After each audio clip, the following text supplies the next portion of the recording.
Terima kasih atas kesempatan yang telah diberikan kepada kami. Saya Feni Mule bersama dengan ketiga teman saya, Katarina Kewa, Benedikta Bataona, dan Wilfriedus Pakae. Kami dari kelompok 4 akan membawakan materi tentang tata kelola pemerintah yang baik dan bersih atau Good and Clean Governance. Yang pertama, pengertian.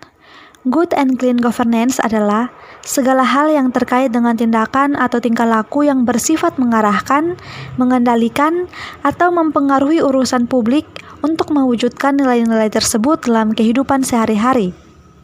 Yang berikut prinsip-prinsip.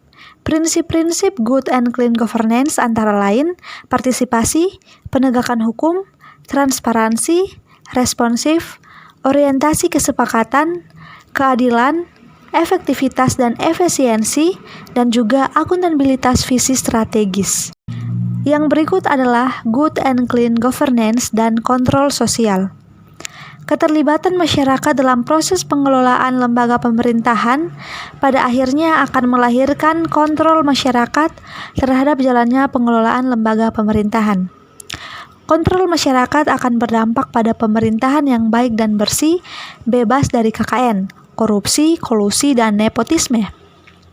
Untuk mewujudkan good and clean governance, berdasarkan prinsip-prinsip pokoknya, dapat dilakukan melalui pelaksanaan prioritas program, yaitu penguatan fungsi dan peran lembaga perwakilan, kemandirian lembaga peradilan, profesionalitas dan integritas aparatur pemerintah, penguatan lembaga peradilan, dan juga perangkat kesejahteraan rakyat dalam kerangka otonomi daerah.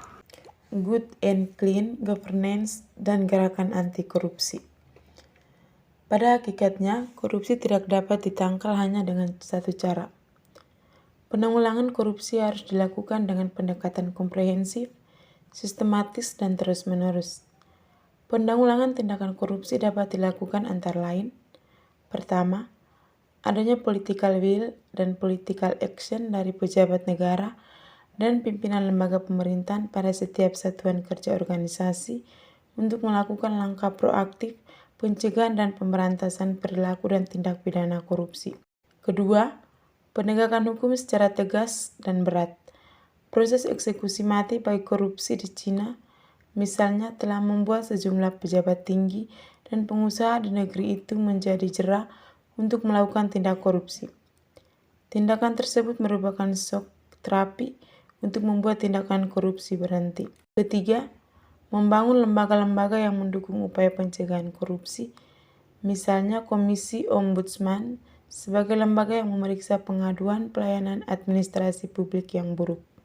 Keempat, membangun mekanisme penyelenggaraan pemerintahan yang terjamin terlaksananya praktik good and clean governance baik di sektor pemerintah, swasta, atau organisasi kemasyarakatan. Kelima, memberikan pendidikan anti korupsi baik melalui pendidikan formal maupun pendidikan non-formal. Dalam pendidikan formal, sejak pendidikan dasar sampai perguruan tinggi diajarkan bahwa nilai korupsi adalah bentuk lain dari kejahatan. Keenam, gerakan agama anti korupsi, yaitu gerakan membangun kesadaran keagamaan dan mengembangkan spiritualitas anti korupsi. Prinsip pokok good and clean governance. Untuk merealisasikan pemerintahan yang profesional dan akuntabel yang berdasarkan pada prinsip-prinsip good and clean governance, lembaga administrasi negara merumuskan 9 aspek fundamental, yaitu 1. Partisipasi. Semua warga negara mempunyai suara dalam pengambilan keputusan, baik secara langsung maupun melalui lembaga perwakilan yang sah. Partisipasi menyeluruh tersebut dibangun berdasarkan prinsip demokrasi, yakni kebebasan berkumpul dan mengungkapkan pendapat secara konstruktif. 2. Penegakan hukum. Pelaksanaan kenegaraan dan pemerintahan harus ditata oleh sebuah aturan hukum yang kuat dan memiliki kepastian hukum. Sehubungan dengan itu, Santoso menegaskan harus diimbangi dengan komitmen penegakan hukum dengan karakter-karakter antara lain: 1. Supremasi hukum, 2. Kepastian hukum, 3. Hukum yang responsif, 4. Penegakan hukum yang konsisten dan non-diskriminatif, 5. Independensi peradilan. 3. Transparansi atau keterbukaan untuk umum adalah unsur lain yang menopang terwujudnya good and clean governance yang akan menghasilkan pemerintahan yang bersih. Akibat tidak adanya prinsip ini, Indonesia telah terjerumus dalam kubangan korupsi yang berkepanjangan dan parah. Prinsip ini mutlak dilakukan dalam rangka menghilangkan budaya korupsi di kalangan pelaksana pemerintahan, baik pusat maupun yang di bawahnya. 4. Responsif. Asas responsif adalah bahwa pemerintah harus responsif terhadap persoalan-persoalan masyarakat. Setiap asas responsif, setiap unsur pemerintahan harus memiliki 2 etika, yaitu 1. Etika individual, yaitu kualifikasi etika individual menuntut pelaksanaan birokrasi pemerintah agar memiliki kriteria kapasitas dan loyalitas profesional. 2. Etika sosial, yaitu menuntut pelaksanaan birokrasi pemerintah agar memiliki sensitivitas terhadap kebutuhan publik. 5. Konsensus. Asas ini menyatakan bahwa keputusan apapun harus dilakukan melalui proses musyawarah melalui konsensus. Model pengambilan keputusan tersebut selain dapat memuaskan semua pihak atau sebagian besar pihak sama, sehingga ia akan menjadi kekuatan memaksa bagi semua komponen yang terlibat untuk melaksanakan keputusan tersebut. 6. Kesetaraan. Asas kesetaraan yakni kesamaan dalam perlakuan dan pelayanan. Asas ini harus diperhatikan secara sungguh-sungguh oleh semua penyelenggara pemerintahan di Indonesia baik pusat dan daerah karena kenyataan sosiologis Indonesia sebagai bangsa yang majemuk baik etnis, agama maupun budaya. 7. Efektivitas dan efisien. Agar pemerintahan itu efektif dan efisien, maka para pejabat perancang dan pelaksana tugas-tugas pemerintahan harus mampu menyusun perencanaan-perencanaan yang sesuai dengan kebutuhan nyata masyarakat dan disusun secara rasional dan terukur. Dengan perencanaan yang rasional tersebut, maka harapan partisipasi masyarakat akan dapat digerakkan dengan mudah karena program-program itu menjadi bagian dari kebutuhan mereka. 8. Akuntabilitas. Asas akuntabilitas adalah pertanggungjawab terhadap masyarakat yang memberinya kewenangan untuk mengurusi kepentingan mereka. Pengembangan akuntabilitas dalam rangka good and clean governance bertujuan agar para pejabat atau unsur-unsur yang diberi kewenangan mengelola urusan publik senantiasa terkontrol dan tidak memiliki peluang untuk melakukan penyimpangan. 9. Visi strategi, yaitu pandangan strategis untuk menghadapi masa yang akan datang karena perubahan dunia dengan kemajuan teknologinya begitu cepat. Seseorang yang menepati jabatan publik harus mempunyai kemampuan menganalisa persoalan dan tantangan yang akan dihadapi oleh lembaga yang dipimpinnya.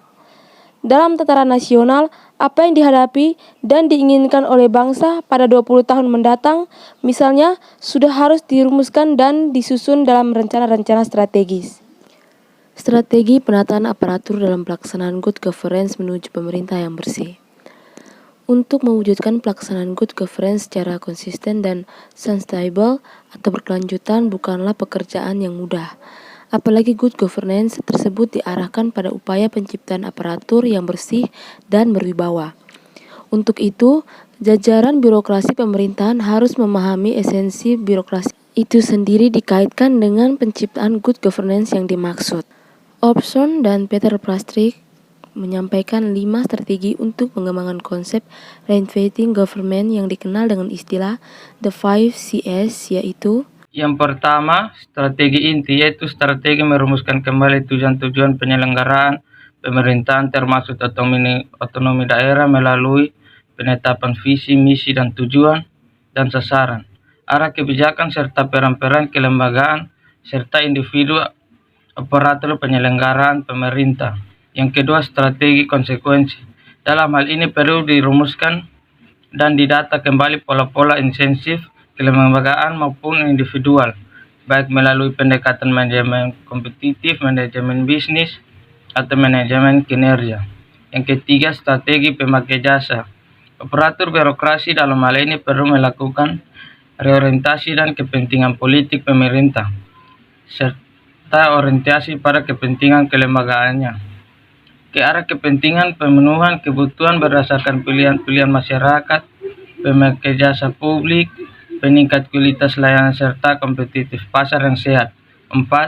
Strategi pengendalian, yaitu adanya perumusan kembali dan upaya pengendalian organisasi. 5. Strategi budaya kultur, yaitu adanya upaya orientasi perilaku dan budaya aparatur serta birokrasi yang lebih terbuka dan mampu merevitalisasi dan mengadopsi nilai-nilai budaya.